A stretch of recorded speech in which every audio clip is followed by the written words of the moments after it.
How to delete multiple messages on Instagram. Hey everybody, welcome back to the channel. In today's video we're going to go through the steps on how you can delete multiple messages on Instagram, so make sure to watch the video till the end.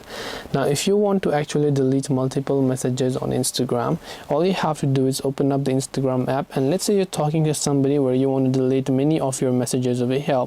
What you have to do is, instead of selecting your message, long press on their message, right? So the other person's message you want to select, then select delete for you.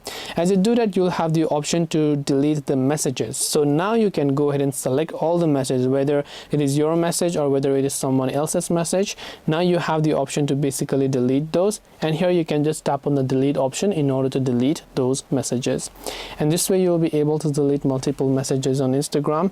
Hope this video helped you. If you have got any questions, feel free to leave them down. Thank you for watching till the very end of this tutorial, and see you soon in the next video.